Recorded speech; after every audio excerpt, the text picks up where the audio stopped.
Hallelujah, praise the Lord. आज परमेश्वर का वचन से हम मनन करने के लिए जा रहे हैं। आज ना केवल ईस्टर का संडे है, बल्कि महीने का पहला इतवार का दिन होने का वजह से आज हमारे लिए प्रभु भोज भी है, तो हमें बहुत रश करके आगे जाना है। इसलिए आज परमेश्वर का वचन को आरंभ में ही मैं आपके सामने रखना चाहता हूं। उसके बाद हम प्रभु भोज के लिए अपने आप को तैयार करेंगे, फिर हम प्रभु भोज में जाएंगे। इस बार गुड फ्राइडे के दिन भी और ईस्टर के दिन भी हम लोगों ने मत्ती के सुसमाचार से मनन किया है। किसी किसी साल में लूका के सुसमाचार, कभी यूहन्ना के सुसमाचार, कभी मरकुस के सुसमाचार, कभी मत्ती के सुसमाचार। ऐसा मनन करने से हमें अच्छा लगेगा कि एक सुसमाचार में क्या लिखा हुआ है उसके बारे में अध्ययन करने के लिए। इसलिए यदि आप में से किसी को लगता है कि बाकी सुसमाचारों में हम नहीं गया है, तो ये आप घर में पढ़ करके इन बातों के बारे में समझ लीजिएगा। लेकिन प्रभु के वचन मत्ती के सुसमाचार में के अनुसार जो लिखा हुआ है उसको आज उसमें भी पढ़ करके हमने सुना है। आज मैं मत्ती 28 का 1 से 10 तक पदों के अनुसार उस दिन जो पुनरुत्थान के दिन जो घटना हुई थी, उनमें से कुछ घटनाओं को आपके सामने बयान करके उसके बाद पुनरुत्थान हमारे जीवन के लिए देने वाले उन 5 बातों के बारे में मैं आपसे कह करके आज का इस छोटा सा संदेश को मैं समाप्त करना चाहूंगा। तो इसलिए पहले हम मत्ती के सुसमाचार 28वें अध्याय में ध्यान दें। यहां पर मत्ती 28 का 1 में लिखा हुआ है, मैथ्यू चैप्टर 28 वर्स 1, सब्त के दिन के बाद सप्ताह के पहले दिन पौ फटते ही मरियम मदलिनी और दूसरी मरियम कब्र को देखने आई। यहां हम देखते हैं सब्त के दिन के बाद के दिन, और हमें मालूम है सब्त का दिन जो है वो शनिवार का दिन है। यहूदी लोग सप्ताह के आखिरी दिन सब्त के दिन के रूप में मानते हैं और उस दिन वे लोग आराधना करते हैं। लेकिन यीशु मसीह का पुनरुत्थान सब्त के दिन के बाद के दिन में हुआ। जिस प्रकार विश्राम का दिन सब्त का दिन को ठहराया है, यीशु मसीह ने भी सब्त के दिन कब्र में विश्राम किया है। अब सप्ताह का पहला दिन यीशु मसीह का पुनरुत्थान के बाद जब मसीह लोग आराधना आरंभ कर लिया, वे लोग सप्ताह का पहला दिन आराधना को आरंभ कर लिया है। आरंभिक मसीह लोग सब्त के दिन भी आराधना करते थे, आराधनालय में जाते थे, क्योंकि उनमें से ज्यादा लोग यहूदी पृष्ठभूमि से विश्वास में आए हुए लोग थे। और पौलुस और प्रभु यीशु मसीह के चेले भी सब्त के दिन आराधनालय में जाते थे। वो इस बात के लिए जाते थे यहूदी लोगों को सुसमाचार सुनाने को मौका मिलेगा, इस वजह से वे लोग सब्त के दिन आराधनालय में जाते थे। लेकिन इतवार के दिन वे लोग प्रभु भोज की रोटी तोड़ने के लिए और संगति करने के लिए इकट्ठे होते थे। इस प्रकार हम प्रेरितों के काम के पुस्तक में पढ़ते हैं। एक समय ऐसा आया, यहूदी लोगों ने प्रभु यीशु मसीह के अनुयायियों को, उनको चेलों को टट्टा करते हुए उनको मसीह कहा और उनको उनके यहूदी आराधनालयों में से बाहर निकाला और उनसे नफरत करने लगे। और उसके बाद प्रभु यीशु मसीह के चेले हो या अन्य भक्त हो, कभी यहूदी आराधनालय में नहीं जाते थे। वे लोग अलग होकर सप्ताह के पहले दिन परमेश्वर के संगति किया करते थे। और आरंभिक कलीसिया के बात कहा जाए तो प्रतिदिन वे लोग संगति किया करते थे, लेकिन सप्ताह के पहले दिन वे लोग क्या करते थे? प्रभु भोज की रोटी तोड़ते थे।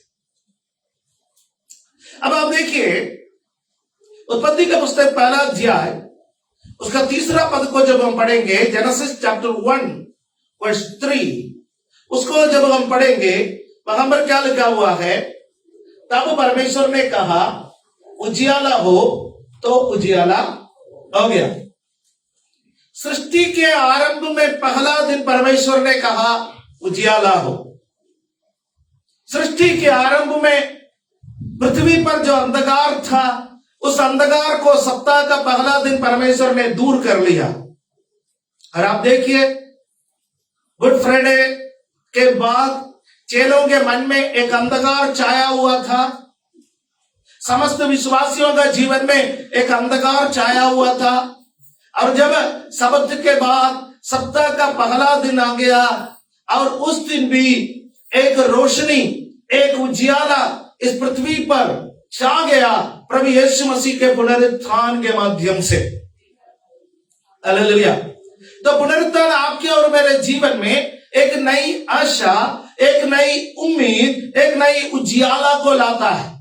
हमें से कुछ लोग अलग अलग प्रकार के अंधकार में बंधे हुए लोग हैं।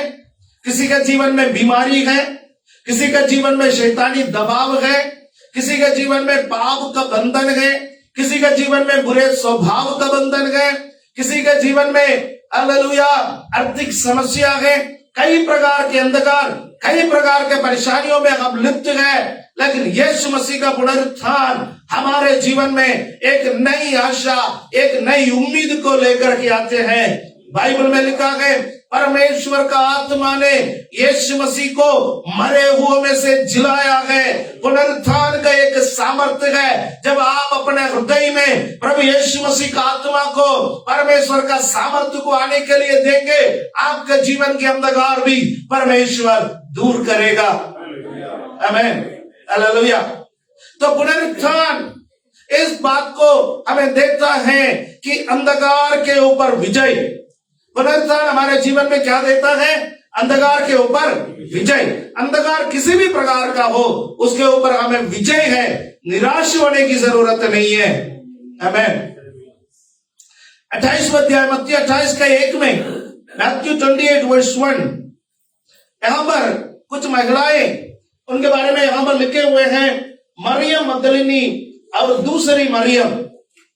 मरियम मगदलिनी और दूसरी मरियम। अन्य सुसमाचार में 2 या 3 महिलाओं के बारे में लिखा हुआ है। और इन महिलाएं कब्र में चली गई। क्यों चली गई? उसका कारण है, यीशु मसीह के जो दफनाने का जो प्रक्रिया है, यहूदी नियम के मुताबिक विस्तार रूप से नहीं किया, बल्कि बहुत जल्दी जल्दी किया गया है। सब्त के पहले लाश को कब्र में रखना अनिवार्य था, सब्त आरंभ होने से पहले। इसी वजह से उन्होंने यीशु मसीह का लाश को जल्दी कब्र से उतारा और अरिमथिया का यूसुफ और निकोदेमुस दोनों ने मिलकर के यीशु मसीह का लाश को इत्र के लेपों से लेप करके, कपड़ों में लपेट करके उसको अरिमथिया का यूसुफ का नई कब्र में रखा है। धनवानों का कब्र में रखा है। यशायाह नबी उसका 53वां अध्याय में कहते हैं, उसका जन्म गरीबों के संग रहा, उसका पूरा जीवन गरीबों के संग रहा, गरीबों के लिए वो काम करते रहे। वो अमीरों के ना तो पक्ष में था, ना तो विरोधी था, परंतु उनका उपदेश ऐसा था, धनवान स्वर्ग के राज्य में प्रवेश करने से सहज ऊंट सुई के नाके में से निकलना है। तो कहीं ना कहीं धनवान लोग प्रभु यीशु मसीह से एक दूरी बना करके रखता था, क्योंकि यीशु का उपदेश ऐसा था कि जो आपके पास है वो दूसरे के साथ शेयर करो। एक धनवान व्यक्ति यीशु मसीह के पास आया, उन्होंने कहा कि मैं अनंत जीवन प्राप्त करने के लिए क्या करूं? यीशु ने बहुत सारे उपदेश दिया उसने कहा बचपन से मैं सबको मानता हूं, पालन करते आया हूं।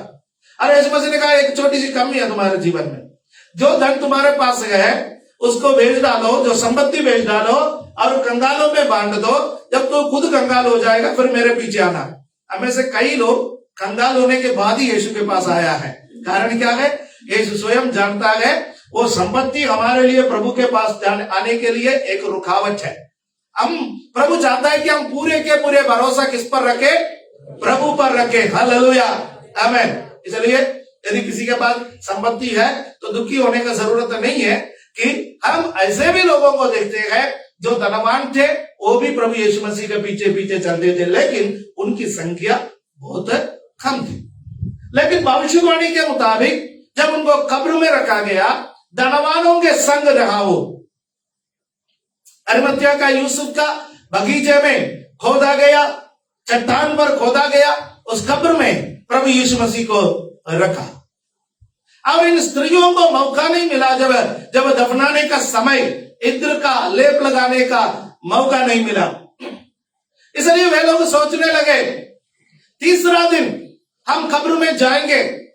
यहूदी प्रथा के मुताबिक तीसरे दिन भी जाकर के लेप को लगाया करता है, इत्र को लगाया करता है, सुगंध द्रव्यों को लगाया करते हैं। इसलिए उन्होंने जिन सुगंध द्रव्यों को तैयार किया उसको लेकर के आए और वो कहने लगे हमारे लिए पत्थर को कौन लुढ़काएगा, क्योंकि उसके कब्र के मुंह पर एक बहुत बड़ा पत्थर को लगा करके उसमें रोमी सरकार के मोहर लगाया हुआ है। कोई आम पत्थर नहीं है, बड़ा कब्र है, बड़ा मुंह है, तो पत्थर भी बड़ा है और उस पत्थर के ऊपर रोमी सरकार की मोहर है। कोई नहीं तोड़ सकता, कोई नहीं खोल सकता। उस वक्त संसार के सबसे बड़ा ताकतवर साम्राज्य का मोहर उस कब्र में लगी हुई है। परंतु जब उन महिलाएं कब्र में आए कि यीशु मसीह के शरीर पर लेप लगाने के लिए, तो उनको एक अजीब सा नजारा वहां देखने को मिला है। और उसका दूसरा पद में लिखा हुआ है, देखिए, तब एकाएक बड़ा भूकंप हुआ, क्योंकि परमेश्वर का एक दूत स्वर्ग से उतरा और पास आकर उसने पत्थर को लुढ़का दिया और उस पर बैठ गया। यह महिलाएं आने से पहले परमेश्वर ने अपना स्वर्गदूत को भेजा है, और स्वर्गदूत जब इस कब्र के पास आया और वहां पर हम देखते गए एक भूकंप हुआ है, एक भयानक भूकंप, एक बड़ा भूकंप वहां पर हुआ है। और स्वर्गदूत ने पत्थर को लुढ़का दिया और वो पत्थर के ऊपर बैठ गए। समझे? यीशु मसीह को कब्र में से बाहर निकलने के लिए पत्थर को लुढ़काने की कोई जरूरत नहीं है, राइट? क्यों? क्योंकि यीशु जब जी उठा, पुराना शरीर के साथ जी नहीं उठा।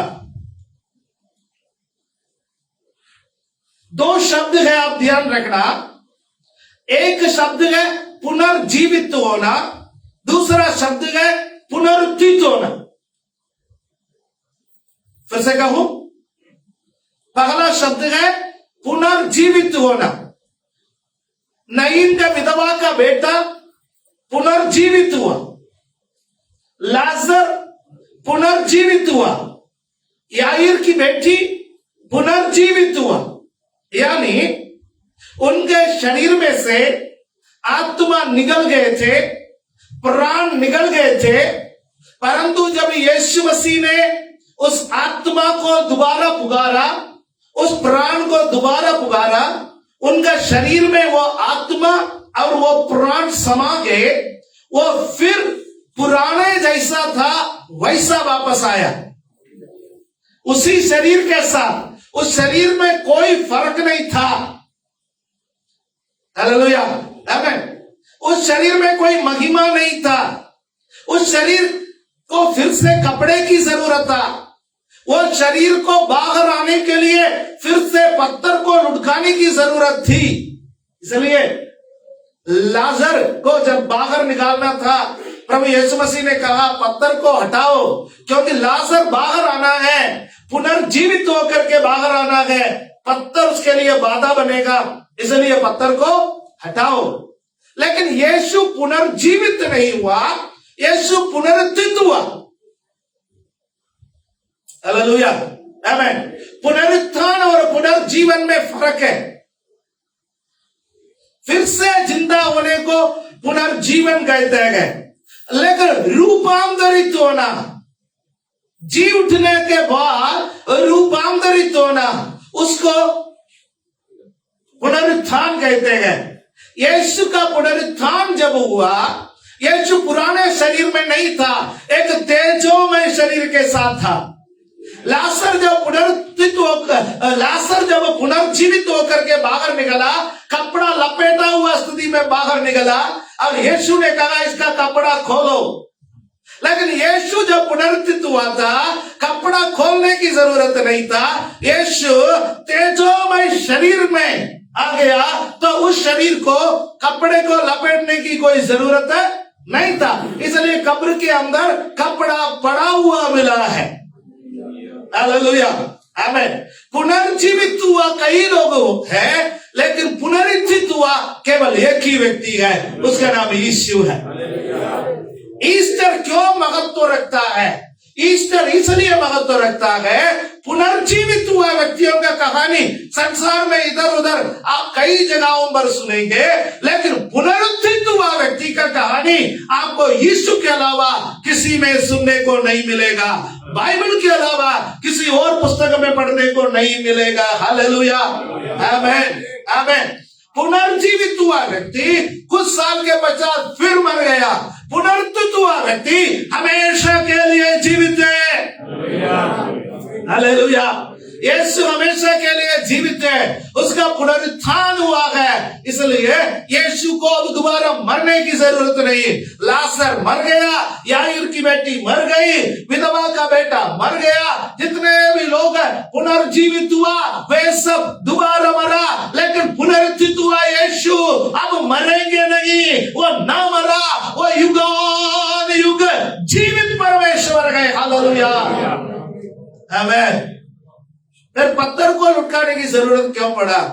क्योंकि पत्थर को लुटकाने की जरूरत इसलिए पड़ा, एक समय स्वर्गदूत क्या कह रहा है, थोड़ा सा नीचे को बढ़ेंगे तब हमारा समझ में आएगा। देखिए, मैं फिर से देखना चाहता हूं। पत्थर को लुटका दिया और उस पर बैठ गया।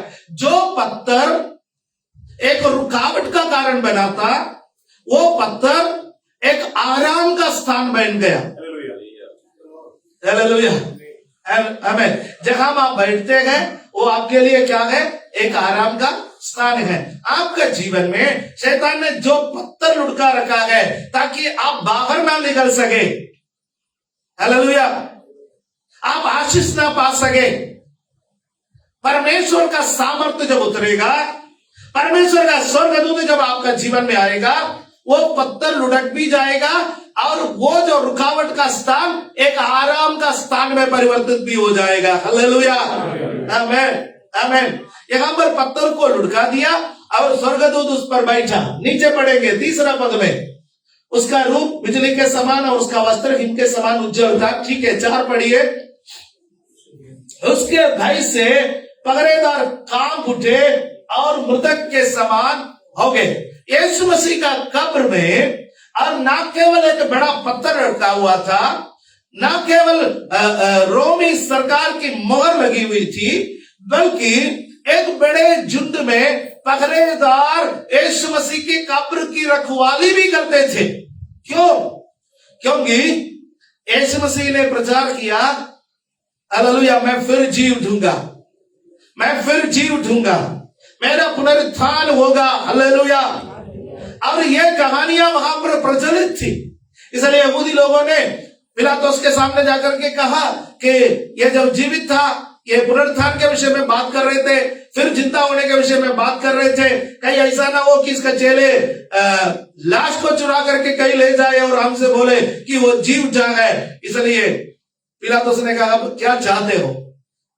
मोहर चाहिए, ले जाओ, सिपाही चाहिए, ले जाओ, तुम जितना सुरक्षा चाहते हैं उतना सुरक्षा इस कब्र को दे दो। हालेलुया, आमीन। मेरे सिर से बोझ उतार दो, तुम जितना चाहिए, पलटन का पलटन चाहिए, ले जाओ। आमीन। वहां पर सुरक्षा का पुख्ता इंतजाम था, परंतु एक स्वर्गदूत वहां पर उतर आया, सारे सिपाही लोग हक्का बक्का रह गए। हालेलुया, आमीन। एक बड़ी भीड़ आपका विरोध में खड़े हैं, डरिए मत। हालेलुया। आपका देखभाल के लिए परमेश्वर ने जिस स्वर्गदूत को उतारेंगे, वो स्वर्गदूत जब उतर आएगा सारे भीड़ हक्का बक्का रह जाएंगे। हालेलुया। विरोधियों से डरिए मत। आपको लड़ने का जरूरत नहीं, आपको कुछ करने का जरूरत नहीं। आपके लिए जो रुकावट है, उस रुकावटों को दूर करने के लिए, आपको जो लोग डराते हैं उनको डराने के लिए परमेश्वर अपना स्वर्गदूत को भेजेंगे। हालेलुया, आमीन। सिपाही डर गए, लेकिन जब महिला आए हैं, स्वर्गदूत ने कहा मत डर। पुनरुत्थान अविश्वासियों के लिए डर का कारण है, विश्वासियों के लिए आशा का कारण है। हालेलुया, आमीन। इसलिए हम डरने वाले लोग नहीं है, बल्कि हम आशा और प्रतीति रखने वाले लोग हैं। प्रेज़ द लॉर्ड, आमीन। ओके, भूकंप हुआ, स्वर्गदूत उतर आया, पत्थर को लुढ़का दिया, सिपाही हक्के बक्के रह गए, मरे हुओं के समान हो गए। हालेलुया। फिर क्या हुआ है? स्वर्गदूत उस पत्थर के ऊपर बैठ गया, अब वो कहता है आकर के देखो, नीचे तो पड़ेंगे 5। स्वर्गदूत ने स्त्रियों से कहा मत डरो, मैं जानता हूं कि तुम यीशु को जो क्रूस पर चढ़ाया गया था ढूंढती हो।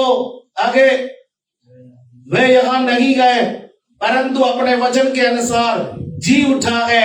आओ ये स्थान देखो जहां प्रभु रखा गया था।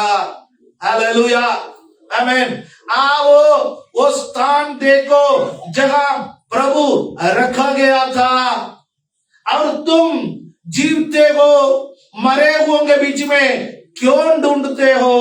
क्योंकि वो यहां पर नहीं है, अपने वचन के अनुसार वो जी उठा है। थोड़ी देर पहले मैंने आपसे बोला पत्थर इसलिए लुढ़का दिया गया ताकि यीशु मसीह के जो खुली हुई कब्र है, काली कब्र है, दुनिया देख सके, ना कि यीशु बाहर आ सके। पुनरुत्थित देह कहीं भी आ जा सकते हैं, उसको कोई नहीं रोक सकता है, परंतु मनुष्य विश्वास करे।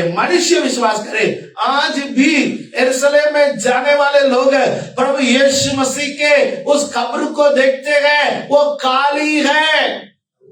हालेलुया।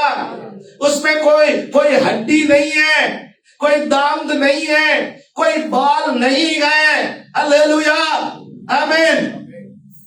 वहां पर कुछ भी नहीं है, वो कब्र खाली है। जब आप उस कब्र को देखोगे, आपका दिल और दिमाग में एक ही संदेश आएगा, वो यहां पर नहीं है, वो जी उठा है, वो जीवित परमेश्वर है। हालेलुया, आमीन। अब पहला पत्रस 3 अध्याय उसका 18वां और 19वां पद में हम जाएंगे। वहां एक स्पेशल बात आपसे कह करके फिर मैं उस 5 पॉइंट पर आकर के फिर हम समाप्ति की ओर जाएंगे। Right, first Peter chapter 3 versus 18 and 19 मिलके पढ़े। इसलिए कि मसीह ने भी अर्थात अधर्मियों के लिए धर्मी ने पापों के कारण एक बार दुख उठाया ताकि हमें परमेश्वर के पास पहुंचाए। वह शरीर के भाव से तो मारा गया, पर आत्मा के भाव से जिलाया गया। नेक्स्ट, उसी में उसने जाकर कैदी आत्माओं को भी प्रचार किया। यीशु का जो शरीर है वो कहां पर? कब्र में विश्राम किया। लेकिन यीशु का आत्मा अधोलोकों के उस स्थान पर उतर गए जहां पर पुराना नियम के उन आत्माओं को कैद करके रखे हुए थे जो मसीह पर विश्वास करते हुए मरा, और उन आत्माओं के पास यीशु आत्मा में गया और उनसे प्रचार किया। हालेलुया, आमीन।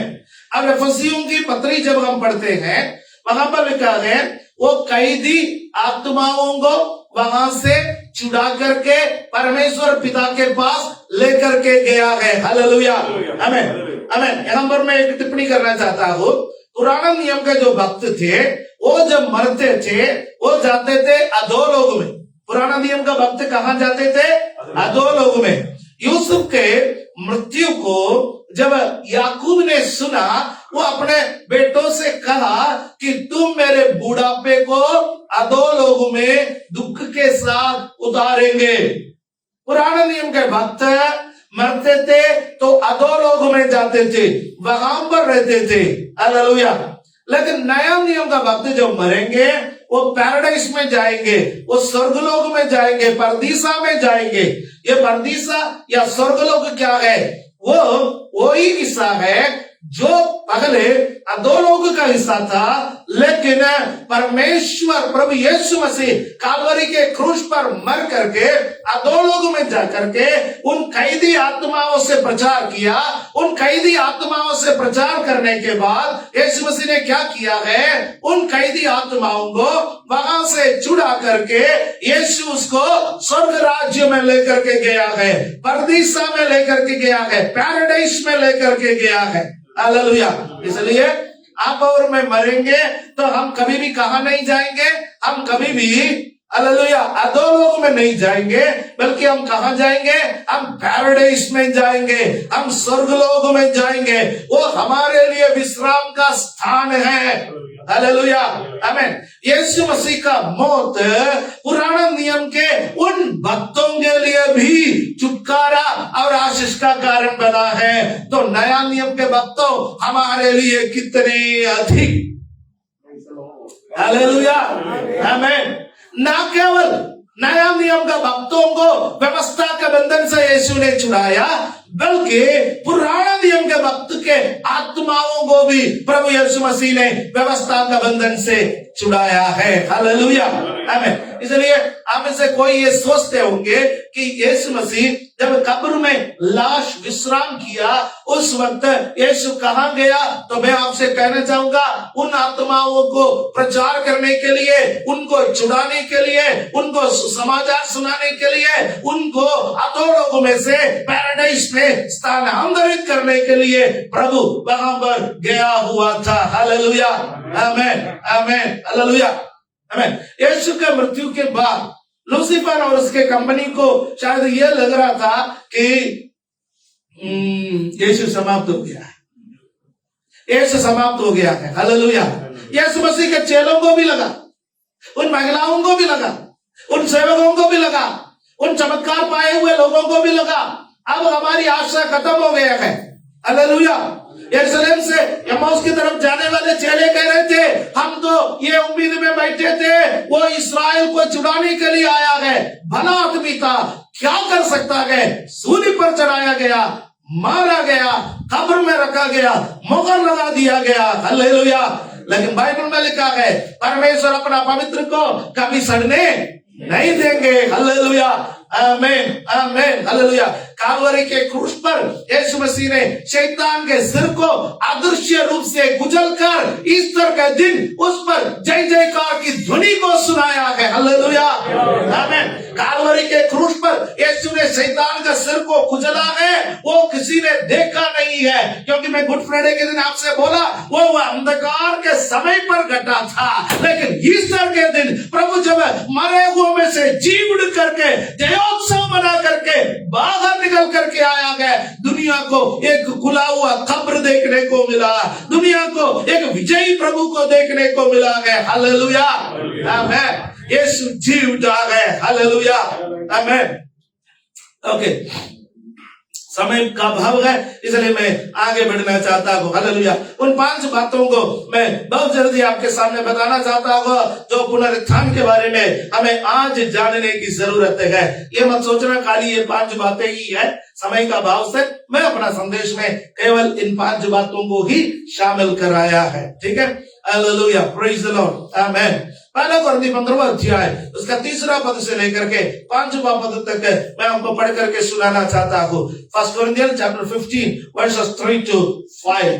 इसी कारण मैंने सबसे पहले तुम्हें बड़ी बात पहुंचा दी, मिलके पढ़े, जो मुझे पहुंची थी कि पवित्र शास्त्र के वचन के अनुसार यीशु मसीह हमारे पापों के लिए मर गया और गाड़ा गया, और पवित्र शास्त्र के वचन के अनुसार तीसरे दिन जी भी उठा, और कैफा को तब 12 को दिखाई दिया, आगे चल करके जाता है 500 से अधिक लोगों को दिखाई दिया, फिर लास्ट में पौलुस को भी दिखाई दिया।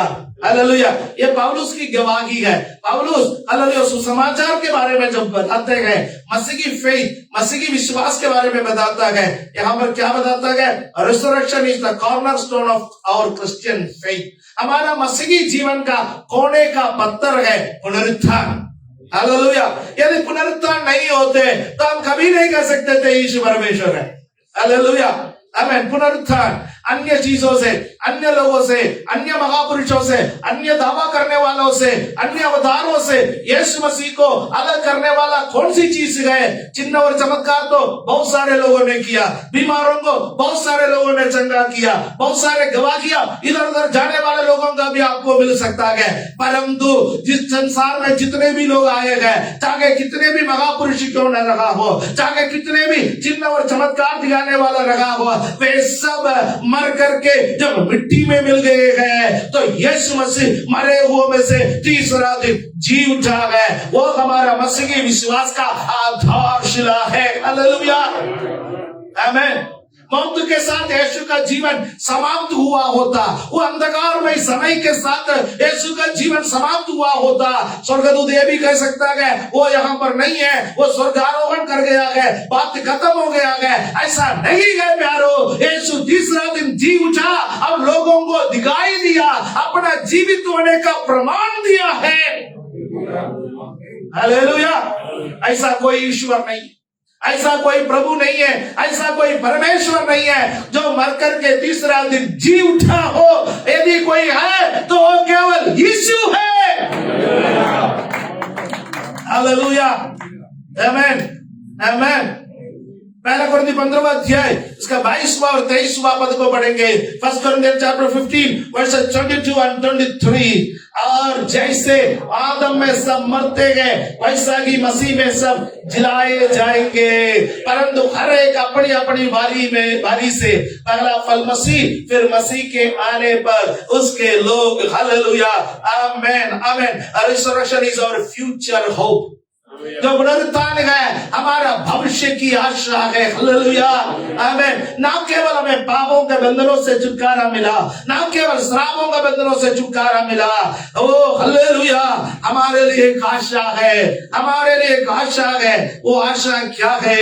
यीशु मरे हुए में से पहला फल के रूप में जी उठा है। Hallelujah, hallelujah. पहले मैंने आपसे बोला पुनर्जीवित हुए बहुत सारे लोग हैं, परंतु पुनरुत्थित हुए केवल एक ही है। पहला फल का पुनरुत्थान हुआ है, बाकी फल वापस पीछे पीछे आने वाले हैं। हालेलुया, आमीन, आमीन, आमीन। पुराने नियम में जब आप पढ़ते हैं, परमेश्वर ने इस्राएलियों को बोला है कि जब तुम कनान देश में जाकर के वहां पर खेती करोगे, जो पहला फल मिलेगा वो पहला फल को काट करके उसमें से एक हालेलुया गठरी लेकर के परमेश्वर को उपस्थिति में ले आकर के हिलाया जाने वाला भेंट के रूप में, हिलाया जाने वाला भेंट, वेव ऑफरिंग कहते हैं उसको, हिलाया जाने वाला भेंट के रूप में उसको लेकर के आना पहला फल। हालेलुया, यीशु पुनरुत्थित हुआ, यीशु स्वर्ग में गया, जाने के बीच में मरियम रो रही थी, ओ आधे रास्ते से वापस आया,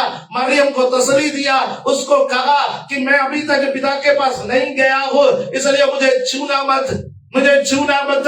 हालेलुया, हालेलुया। मैं पगला फल हूँ, मैं मेरे पिता के सामने जाकर के वो पगला फल एक हिलाया जाने वाला हालेलुया भेंट के रूप में जब तक मैं चढ़ाया ना जाऊं तब तक मुझे छूना मत। वापस आकर के परमेश्वर के सामने भेंट चढ़ाने के बाद वापस आकर के वो तोमा से कहा मुझे छू लो। Hallelujah, hallelujah.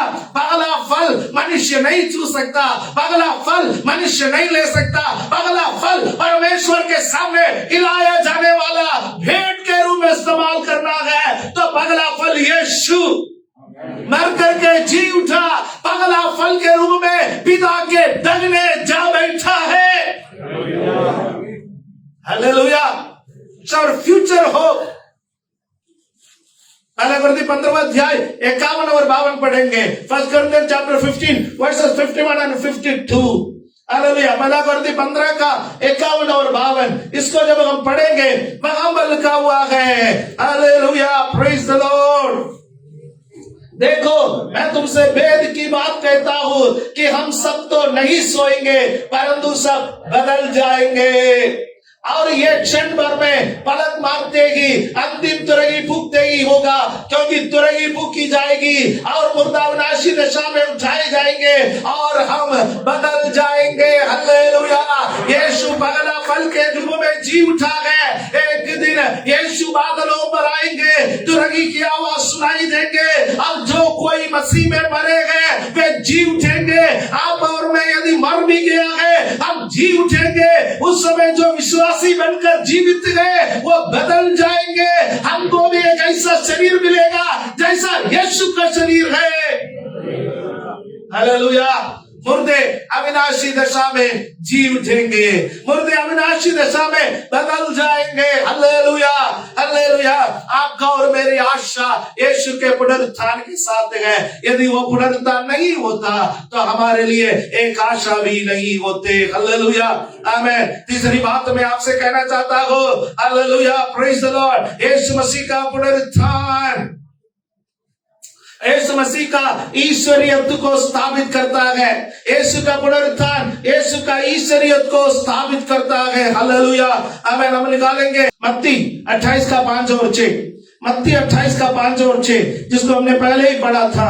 मत्ती 28 5 और 6, मैथ्यू 28 5 और 6। स्वर्गदूत ने स्त्रियों से कहा, मत डरो, मैं जानता हूं कि तुम यीशु को जो क्रूस पर चढ़ाया गया था ढूंढती हो। वो यहाँ नहीं है परंतु अपने वचन के अनुसार जी उठा है। आओ ये स्थान देखो जहां प्रभु रखा गया था। वो हालेलुया खाली कब्र यीशु मसीह का ईश्वरीयत्व का प्रतीक है। Hallelujah. Resurrection proves the deity of Jesus. यीशु मसीह का ईश्वरीयत्व का प्रमाण है कि हालेलुया वो खाली कब्र। मैथ्यू 28:9, मत्ती 28 का 9वां पद, उसमें तब यीशु ने उन्हें मिला, उन महिलाओं को मिला और कहा, सुखी रहो, तुम्हें शांति मिले और मत डरो। और उन्होंने पास आकर और उसके पांव पकड़ उसको दंडवत किया। हालेलुया, दंडवत किया। हालेलुया। आपको मालूम होगा कि परमेश्वर ने इस्राएलियों को जो 10 आज्ञा दिया था, उनको कहा था परमेश्वर के अलावा किसी और को दंडवत नहीं करना है। जब उन महिलाओं को पता चला जी उठा यीशु परमेश्वर के अलावा कोई नहीं है, जो मनुष्य के रूप में इस संसार में आकर के हमारे बीच में रहा, वो हमारा मसीह के अलावा कोई नहीं है, वो परमेश्वर के अलावा कोई नहीं है। जब वो ज्ञान उन महिलाओं को प्राप्त हुआ, उस महिलाओं ने यीशु का पैर पकड़ करके दंडवत किया। Hallelujah, hallelujah. जब यीशु का ईश्वरीयत के बारे में आपको पता चलेंगे तो आप घुटना टेकेंगे। हालेलुया, आप दंडवत करेंगे। और बाइबल में लिखा हुआ है फिलिपियों का पत्री में, हर एक घुटना उसके सामने टिकेगा, हर एक जीभ अंगीकार करेंगे यीशु ही प्रभु है। Hallelujah, hallelujah. हर एक घुटना अंगीकार करेंगे, लिखेंगे, हर एक जीभ अंगीकार करेंगे यीशु ही प्रभु है। ये ईस्टर के दिन उसके सामने घुटना टेके, इस ईस्टर के दिन मुंह से अंगीकार करे, यीशु तू मेरा परमेश्वर है, यीशु तू मेरा प्रभु है, यीशु तू मेरा मालिक है, तू जी उठा के मरे हुए में से मैं तेरा धन्यवाद करता हूँ। हालेलुया, आमीन, हालेलुया। चौथी बात है 15वां अध्याय उसका 55 और 56वां पद में लिखा हुआ है। 1 Corinthians chapter 15 verses 55 and 56 में लिखा हुआ है। हालेलुया। है मृत्यु तेरी जय कहाँ रही, है मृत्यु तेरा ढंग कहाँ रहा। मृत्यु का ढंग पाप है और पाप का बल व्यवस्था है। Hallelujah, praise the Lord. Resurrection proves death is defeated. Hallelujah. पुनरुत्थान इस बात का प्रमाण है, मौत को हरा दिया गया है, मौत हमेशा के लिए हार गया है। एक विश्वासी मौत से नहीं डरते, एक विश्वासी मौत से नहीं डरते, क्योंकि मौत हमारा कुछ नहीं बिगाड़ सकते। Hallelujah, hallelujah. मौत हमारा कुछ नहीं बिगाड़ सकते हैं। इन द सेंस पुराना नियम का व्यक्ति जब मरता था वो हालेलुया शो करते हुए जाता था, विलाप करते हुए जाता था, क्योंकि उसको जाना कहां पर पड़ता था? अधोलोक में। लेकिन नया नियम का विश्वासी के सामने जब मौत आ जाएगा वो कहेगा ले चल जल्दी, क्योंकि इस शरीर को छोड़ करके मेरे प्रभु के संग रखना मुझे अधिक भाता है। Hallelujah hallelujah. पौलुस प्रेरित कहता है मैं उस दिन की आशा में बैठ रहा हूं, तंबू सरी का ये घर गिरा दिया जाएगा और ये चिरस्थायी घर मुझे स्वर्ग में मिलेगा।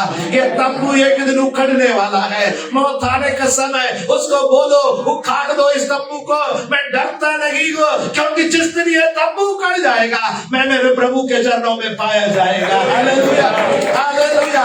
अब मौत उससे डरते नहीं है, मौत को हमेशा के लिए हरा दिया गया है। इसलिए है मौत तेरा जय कहाँ रहा है? मौत तेरा दंड कहाँ रहा है? मैं व्यवस्था के अधीन नहीं, मैं पाप के अधीन नहीं, मैं जी उठा यीशु के अधीन में हूं। हालेलुया आमीन। पांचवा पॉइंट थोड़ा ध्यान से सुनना। पांचवा पॉइंट हालेलुया मत्ती 28:7। मैथ्यू 28:7। और शीघ्र जाकर उसके चेलों से कहो कि वो मृतकों में से जी उठा है, और देखो वो तुमसे पहले गलील को जाता है, वहां उसका दर्शन पाओगे। Resurrection gives us the responsibility of proclaiming the gospel. पुनरुत्थान सुसमाचार सुनाने का उत्तरदायित्व हमें देता है। Preach the gospel. हालेलुया। सुसमाचार सुनाओ, समय और असमय तैयार रहो। पुनरुत्थान अच्छा लगता है, जी उठना अच्छा लगता है, स्वर्ग जाना अच्छा लगता है, श्राप से छुटकारा पाना अच्छा लगता है, अंधकार दूर होना अच्छा लगता है, सब कुछ अच्छा लगता है। क्या आपको सुसमाचार सुनाना अच्छा लगता है? हर एक नया जन्म पाया हुआ विश्वासी का कर्तव्य है कि हम सुसमाचार को सुनाएं, यीशु मसीह का सुसमाचार दूसरों को बताए। मत्ती 28:7 में स्वर्गदूतों ने उन स्त्रियों को सुसमाचार सुनाने का उत्तरदायित्व दिया। स्वर्गदूतों ने कहा यीशु जी उठा है, नाचते गाते मत रहो, जाओ सुसमाचार सुनाओ। उन चेलों को बोलो जो निराशा में बैठे हैं, उन लोगों को बोलो जो अंधकार में बैठे हैं, उन लोगों को जगाओ जो सोए हुए हैं, और कहो वो जी उठा है। हालेलुया आमीन। जी उठा है, वो सुसमाचार दुनिया को बताओ।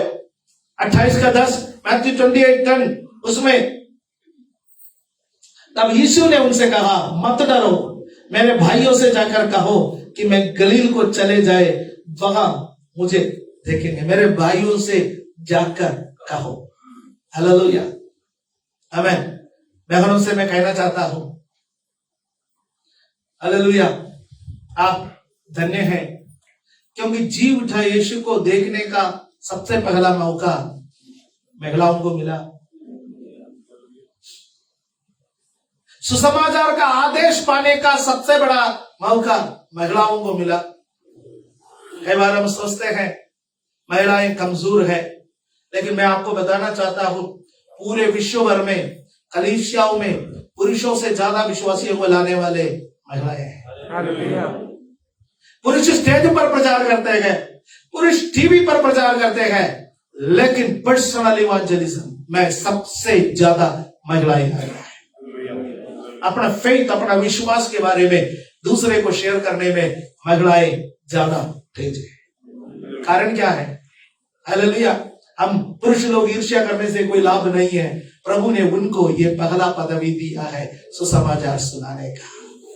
बहनों आप धन्य है। Hallelujah hallelujah. उन चेलों को, उस पतरस को, उस याकूब को, उस यूहन्ना को, उन चेलों को, उन अन्य लोगों को सुसमाचार सुनाने के लिए परमेश्वर ने उन महिलाओं को जगह कर भेजा है। चेले तो बाद में जागे, लेकिन महिलाएं पहले से जगे। आप प्रभु यीशु मसीह का अंतिम आज्ञा को ना भूले। स्वर्ग जाने से पहले उन्होंने अपने चेलों से कहा, मत्ती 28 अध्याय के आखिरी पदों में, स्वर्ग और पृथ्वी का सारा अधिकार मुझे दिया गया है, इसलिए तुम जाओ, सारे जगत के लोगों को, सब सृष्टि के लोगों को सुसमाचार प्रचार करो, चेला बनाओ, बपतिस्मा दो। जो जो बातें मैंने तुम्हें मानने को सिखाया आपने सीखा। प्यारो, एक बहुत बड़ा उत्तरदायित्व हमारा ऊपर है। ईस्टर मना करके, यीशु जीवदा बोल करके, एक गाना गा करके, ताली बजा करके, भेंट चढ़ा करके जाने से काम नहीं बनता है। समाज में जाए, सुसमाचार सुनाए, हमारे कुटुंब के लोगों को, हमारे पड़ोसियों को, हमारे मित्रों को, जहां जगह हम रहते हैं वहां परमेश्वर का सुसमाचार सुनाने के लिए परमेश्वर हमें आदेश दे रहा है। वो 5 बातों को दोहरा करके प्रार्थना करेंगे। पुनरुत्थान मसीही जीवन का मील का पत्थर है, कोने का, सिरे का पत्थर है। पुनरुत्थान हमारा भविष्य की आशा है। पुनरुत्थान यीशु मसीह का ईश्वरियत का प्रमाण है। पुनरुत्थान इस बात का प्रमाण है कि मौत को हरा दिया गया है। हालेलुया। पुनरुत्थान हमारे जीवन में एक उत्तरदायित्व देता है, वो है सुसमाचार सुनाने का उत्तरदायित्व है। अपने आंखों को बंद करें।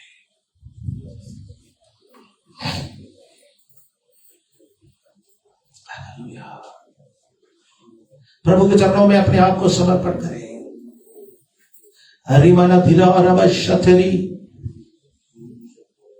हरिकाना धारा बाबा हरिमाना धीरा और शथरी आरा।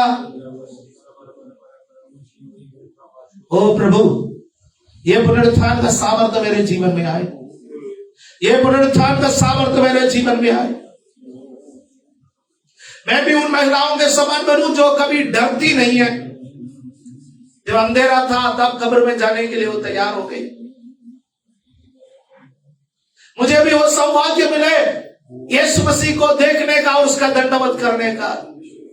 मुझे वो सौभाग्य मिले सोए हुओं को जगाने का, सुसमाचार सुनाने का वो सौभाग्य मुझे मिले। स्वर्गीय पिता, हम हमारे जीवन को आपके हाथ में समर्पण करते हैं। आज का इस वचन के लिए, संदेश के लिए धन्यवाद देते हैं। ये वचन सुने हुए प्रत्येक लोगों पर, प्रत्येक व्यक्ति पर आप अपना कृपा करें, अपना अनुग्रह की दृष्टि लगा करके रखें। हम सबको आशीष दें। अब हम प्रभु तेरे मेज की तरफ जा रहे हैं। पवित्र मेज की तरफ जब हम जाएंगे, आप हमें अपने आशीषों से भरते हैं। धन्यवाद देता है। आदर महिमा आपको देते हुए प्रार्थना हमारा मुक्तिदाता प्रभु यीशु मसीह के पवित्र नाम से मांगने के समय सुनो और कबूल करो हमारे स्वर्गीय